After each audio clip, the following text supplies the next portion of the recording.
Hi friends, welcomes to Vasantham Saravanan channel. இன்றைக்கி நம்ம சேனலில் வெயிலுக்கு இதமாக நல்ல க்ரீமியான சாஃப்டான கடையில் கிடைக்கிற மாதிரியான ஐஸ்கிரீம் ரெசிபி எப்படி செய்யுதுன்னு தான் பார்க்க போகிறோம். வீட்டில் இருக்கிற சாதாரண பொருட்களை பயன்படுத்தி ரொம்பவே ஈஸியாக ஒரு வித்தியாசமான சுவையில் கொய்யா பழத்தை பயன்படுத்தி அதோட சத்துக்கள் எதுவுமே குறையாமல் எப்படி செய்யுதுன்னு தான் பார்க்க போகிறோம். வாங்க இப்போ வீடியோக்குள்ளே போகலாம். வீடியோக்குள்ளே போகிறதுக்கு முன்னாடி நம்ம வசந்தம் சரவணன் சேனலை சப்ஸ்கிரைப் பண்ணாமல் பார்க்குறவங்க சப்ஸ்கிரைப் பண்ணிக்கோங்க. கூடவே இருக்க பெல் ஐக்கானையும் கிளிக் பண்ணிக்கோங்க. ஃபஸ்ட்டு இந்த ஐஸ்கிரீம் ரெசிபி செய்கிறதுக்காக நமக்கு ஓரளவுக்கு நல்ல பழுத்த கொய்யாப்பழம் வேணும். ரொம்ப பழுத்த கொய்யாப்பழம் தேவையில்லை, அதே சமயம் ரொம்ப காயாக இருக்கிற கொய்யாப்பழமும் தேவையில்லை. கொஞ்சம் இளங்காயாக இருக்கும் இல்லையா, பழுக்கிற ஸ்டேஜில் இருக்கிற அந்த கொய்யா பழத்தை நம்ம எடுத்துக்கலாம். அதுக்கு முன்னாடி நம்ம பால் காய வச்சுக்க போகிறோம். பால் நல்லா காஞ்சி நல்லா சுருண்டு வரணும். அதனால ஃபஸ்ட்டு எடுத்ததும் நம்ம பால் காய வச்சுக்கலாம். ஒரு 1/2 லிட்டர் அளவுக்கு பால் எடுத்து வச்சுருக்கேன். இப்போ அந்த பால் நல்லா காய வச்சுக்கலாம். இப்போ ஒரு 1/2 லிட்டர் அளவுக்கு பால் எடுக்கிறோம் அப்படின்னா அது நல்லா கொதிச்சு ஒரு 1/4 லிட்டர் அளவுக்கு நல்லா குறைஞ்சி வரணும், நல்லா திக்காகி வரணும். அது வரைக்கும் இது நல்லா கொதிக்கட்டும். இப்போ அடுத்ததாக இந்த மாதிரி நல்ல ஒரு மீடியம் சைஸில் இருக்கிற கொய்யா பழம் எடுத்துக்கிறேன். இப்போ இது மேலே இந்த மாதிரி கட் பண்ணி எடுத்துக்கலாம். கட் பண்ணி எடுத்துக்கிற இந்த பீஸ் நம்ம அப்படியே தனியாக எடுத்து வச்சிடலாம்.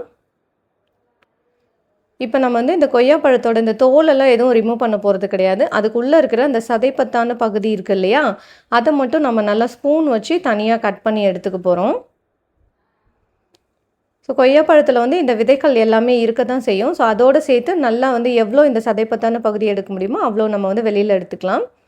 எடுத்துகிட்டு இதை குட்டி குட்டியாக கட் பண்ணிவிட்டு அதுக்கப்புறம் நம்ம இதை ஒரு மிக்ஸி ஜாருக்கு சேர்த்துக்கலாம். சேர்த்துட்டு இதை நம்ம அரைச்சி எடுத்துக்க போகிறோம். இதில் கொஞ்சமாக தண்ணி விட்டு நம்ம அரைச்சிக்கணும். நிறைய தண்ணி விடக்கூடாது, ரொம்ப தண்ணி ஃபார்முக்கு இருக்கக்கூடாது. லேசாக தண்ணி விட்டு கொஞ்சம் க்ரீமியான கன்சிஸ்டன்சிக்கு நம்ம அரைச்சி எடுத்துக்கணும். இதில் இப்போ பாருங்கள், இதை ஒரு மிக்ஸி ஜாருக்கு சேர்த்துக்கலாம். எவ்வளோ நம்ம அரைச்சாலுமே அதில் விதைகள் இருக்கிறதால எல்லாமே அரைப்பட்டு வராது நமக்கு. ஸோ நல்லா கொஞ்சமாக தண்ணி விட்டு லேசாக அரைச்சி எடுத்துக்கிட்டு இது நம்ம ஒரு வடிகட்டி வச்சு நல்லா வடிகட்டிட்டு அந்த விதைகள் எல்லாத்தையும் நம்ம எடுத்துக்கலாம். இப்போ இந்த பால் நல்லா ஓரளவுக்கு காஞ்சிடுச்சு. அதில் தேவையான அளவுக்கு சர்க்கரை சேர்த்துக்கலாம். சர்க்கரை சேர்த்துட்டு இப்போ ஒரு பாதி அளவுக்கு 1/2 லிட்டர் அளவு பால் 1/4 லிட்டர் அளவுக்கு குறைஞ்சிச்சுன்னா ஸ்டவ்வை ஆஃப் பண்ணிடலாம் சர்க்கரை சேர்த்துட்டு. இப்போ நம்ம அரைச்சி எடுத்து வந்திருக்கோம் இல்லையா கொய்யாப்பழம், இதை ஒரு வடிகட்டியில் சேர்த்து நல்லா வடிகட்டி எடுத்துக்கணும். இது கொஞ்சம் ஈஸியாக வடிகட்டுறதுக்கு வராது, ஏன்னா நம்ம நிறைய தண்ணி சேர்க்கலை, க்ரீமியான கன்சிஸ்டன்சிக்கு இல்லை. இது கொஞ்சம் நல்லா திக்காகவே இருக்கட்டும். ரொம்ப தண்ணி மாதிரி இருந்துச்சுன்னா நமக்கு அந்த ஐஸ்கிரீம் ஃபார்முக்கு வராது. அது ஒரு மாதிரி அந்த ஐஸ் கட்டியெல்லாம் இருக்கும் இல்லையா, அந்த மாதிரி கிறிஸ்டல் ஃபார்முக்கு போயிடும். ஸோ மேக்ஸிமம் இந்த மாதிரி கன்சிஸ்டன்சியில் எடுத்துக்கோங்க. இப்போ இது நல்லா ஸ்பூன் வச்சு நல்லா இந்த மாதிரி கொஞ்சம் அழுத்தம் கொடுத்துட்டே இருந்தோம்னா அழகாக அந்த விதைகள்லாம் மேலே அந்த வடிகட்டியிலே நின்றுடும். அந்த நல்ல சதைப்பத்தான பகுதி மட்டும் நல்லா இறங்கியிருக்கும் வடிகட்டியில். கொஞ்சம் இது வடிகட்டியில் எடுக்கிறது கொஞ்சம் சிரமமாக தான் இருக்கும். நம்ம பெரும்பாலும் இந்த மாதிரி இந்த ஜூஸ் வடிகட்டர்லாம் இருக்குது இல்லையா, அதில் நம்ம வடிகட்டிடணும்னா நமக்கு ரொம்பவே ஈஸியாக இருக்கும். சீக்கிரத்தில் இது நல்லா வடிகட்டி எடுத்துடலாம். இப்போ பாருங்கள், இந்த கொய்யாப்பழம் நல்லா க்ரீமியான டெக்ஸ்சரில் இருக்குது. இப்போ இதை நம்ம காய்ச்சி ஆற வச்சு வச்சுருக்கோம் இல்லையா பால், அதில் சேர்த்துக்கலாம். பால் பாருங்கள் எந்த அளவுக்கு நல்லா திக்காகி வந்திருக்கு. நல்லா ஆறின பாலில் நம்ம இதை சேர்த்துக்கலாம். ஓரளவு கொஞ்சம் வெது வெதுப்பாக இருந்தால் கூட ஓகே தான். ஆனால் பால் அடுப்பை விட்டு இறக்குனோடனே அந்த கொதிக்கிற ஸ்டேஜ்லேயே நம்ம இதை சேர்த்துக்கக்கூடாது. இந்த மாதிரி ஆற வச்சு சேர்க்கும்போது அந்த கொய்யாப்பழத்தோட அந்த சுவை மாறாமல் இருக்கும். அதே சமயம் அதோட சத்தும் குறையாமல் இருக்கும் நமக்கு. இப்போ இதை நல்லா மிக்ஸ் பண்ணி விட்டாச்சு. நம்ம ஆல்ரெடி இதுக்கு தேவையான அளவுக்கு சர்க்கரை எல்லாமே சேர்த்துட்டோம். இப்போ இதில் கொஞ்சமாக ரோஸ் மில்க் எசன்ஸ் சேர்த்துக்கிறேன். இது ஹோம்மேட் ரோஸ் மில்க் எசன்ஸ் தான் இது. ஸோ கடையிலேருந்து வாங்கின கலர் எதுவுமே கிடையாது. நம்ம ஆல்ரெடி இந்த ரோஸ் மில்க் வீடியோலாம் போட்டிருக்கோம். ஸோ அதுக்காக நம்ம ரெடி பண்ண இந்த ரோஸ் மில்க் எசன்ஸ் தான் இது. அதுலேருந்து நம்ம கலர் எவ்வளோ தேவையோ அந்த அளவுக்கு நம்ம எசன்ஸ் ஆட் பண்ணிக்கலாம். இப்போ ஆட் பண்ணி நல்லா மிக்ஸ் பண்ணி விட்டுக்கலாம். கடைசியாக இதில் கொஞ்சமாக பொடிச்சு வச்சுருக்க ஏலக்காய் பொடியை சேர்த்துக்கலாம். இப்போ ஏலக்காய் பொடி சேர்த்து நல்லா மிக்ஸ் பண்ணி விட்டுடலாம். ஏலக்காய் பொடி இந்த ஐஸ்கிரீமுக்கு ரொம்பவே நல்ல ஒரு கூடுதலான ஒரு ஃப்ளேவர் கொடுக்கும். சாப்பிட்றதுக்கும் நல்லாயிருக்கும். இப்போ இந்த கொய்யாப்பழம் அதுக்குள்ளேருந்து நம்ம இந்த சதைப்பத்தான பகுதியெலாம் எடுத்தோம் இல்லையா, அதுக்கு மேலே இருக்கிற இந்த அவுட்டர் லேயர் அதை மட்டும் நம்ம ஒரு குட்டி கிண்ணத்தில் எடுத்து வச்சுருக்கேன். ஏன்னா அப்போ தான் அசையாமல் இருக்கும்னு சொல்லிட்டு. இப்போ அதில் நம்ம ரெடி பண்ணி வச்சுருக்கேன் இந்த ஐஸ்கிரீம் மிக்சரை சேர்த்துடலாம். பாருங்கள், கன்சிஸ்டன்சி இந்த அளவுக்கு நல்லா திக்காக இருக்கணும். அப்போ தான் நமக்கு கடையில் கிடைக்கிற மாதிரியான சாஃப்டான ஐஸ்கிரீம் கிடைக்கும். இல்லைனா கிறிஸ்டல் ஃபார்மில் தான் வரும். இப்போ இது மேலே கொஞ்சமாக நம்ம நட்ஸ் தூவி விட்டுக்கலாம். இது வந்து ஆப்ஷனல் தான். வேணும்னா நம்ம அந்த ஐஸ்கிரீம் மிக்சர் ரெடி பண்ணோம் இல்லையா? அதிலே கூட நம்ம நட்ஸ் வந்து பொடிச்சு சேர்த்துக்கலாம். இன்னுமே சுவையா இருக்கும்.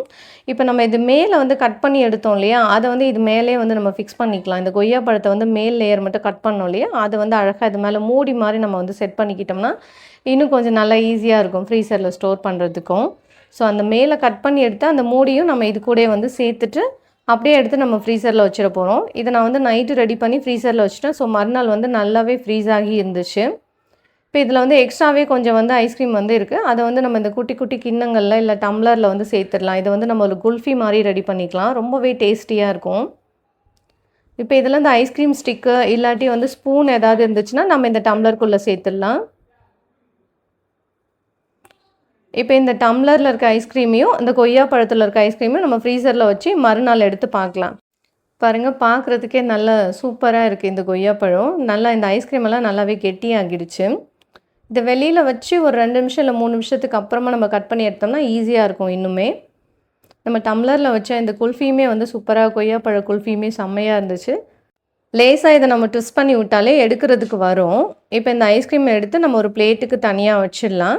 பார்க்குறதுக்கே எவ்வளோ நல்ல க்ரீமியான ஒரு டெக்ஸ்சர்ல சூப்பரா இருக்கு இந்த ஐஸ்கிரீமு. சாப்பிட்றதுக்குமே நல்ல ஒரு வித்தியாசமான டேஸ்ட்ல இருக்கும் இந்த ஐஸ்கிரீமு. கண்டிப்பா ட்ரை பண்ணி பாருங்க. இப்ப அடுத்ததா நம்ம இந்த கொய்யா பழத்தில வந்து ஐஸ்கிரீம் ரெடி பண்ணி வச்சிருக்கோம் இல்லையா? அதையும் நம்ம வந்து கட் பண்ணி எடுத்துக்கலாம். இந்த கொய்யா பழத்த நல்லா இந்த மாரி பீஸஸா வந்து நம்ம கட் பண்ணி எடுத்துக்கிட்டோம்னா, அந்த கொய்யா பழத்தோட சேர்ந்து இந்த ஐஸ்கிரீம் சாப்பிட்றதுக்கு இன்னுமே சுவையா இருக்கும். குழந்தைங்களுக்கு இந்த மாரி நம்ம கொஞ்சம் கலர்ஃபுல்லா ரெடி பண்ணி குடுத்தோம்னா, அவங்களுமே நல்லா சர்ப்ரைஸ் ஆயிடுவாங்க. என்ஜாய் பண்ணி சாப்பிட ஆரம்பிச்சுருவாங்க. இதில நம்ம பால் வந்து ஆறுன பிறகு தான் இந்த ஐஸ்கிரீம் மிக்சர வந்து சேர்த்தோம் இல்லையா? ஸோ, அதனால அந்த கொய்யா பழத்தோட சத்தும் வந்து குறையாம அப்படியே இருக்கும். நல்லா அந்த கொய்யா பழத்தோட ஃப்ளேவரு, அது கூடவே இந்த ரோஸ் மில்க்கும் நம்ம வந்து சேர்த்துருக்கோம். ரோஸ் மில்க்கு, கொய்யா பழத்தோட ஃப்ளேவர் இது எல்லாமே வந்து சேர்ந்து புதுவிதமான ஒரு டேஸ்ட்டு. சூப்பரா இருக்கும். கண்டிப்பா வந்து குழந்தைங்களுக்கும் பிடிக்கும். உங்களுக்குமே ரொம்ப பிடிக்கும். ட்ரை பண்ணி பாருங்க. இப்ப பாருங்க வீடியோல காமிக்கிற மாரி, இந்த மாரி கொஞ்சம் ஸ்லைஸஸா வந்து நம்ம கட் பண்ணி எடுத்துக்கலாம். இது வந்து நம்ம ஃப்ரீசர்லேருந்து எடுத்து வச்ச உடனே கட் பண்ணா தான், இந்த மாதிரி நமக்கு அந்த ஷேப்ல வந்து கட் பண்ண வரும். கொஞ்சம் மெல்ட் ஆகிடுச்சுன்னா, நமக்கு வந்து இந்த மாரி ஷேப்ல வந்து கட் பண்றதுக்கு வராது. நீங்க அப்படியே கூட அந்த கொய்யா பழத்தோட வந்து அதுலேருந்து ஒரு ஸ்பூன் போட்டு நம்ம சாப்பிட்டுக்கலாம். அதுவுமே வந்து ஒரு நல்லா கொஞ்சம் என்ஜாய் பண்ணி சாப்பிடுவாங்க இந்த குழந்தைங்க. பாருங்க, இப்ப இந்த கொய்யா பழத்தோட கிரீன் கலரும், நம்ம ரெடி பண்ணி வச்சிருக்க ஐஸ்கிரீமோட கலரும் நல்ல ஒரு பிங்கிஷான, நேச்சுரலான ஒரு கலர் குடுத்துருக்கு இல்லையா? உண்மையான ஒரு கொய்யா பழம் மாதிரியே இருக்கு.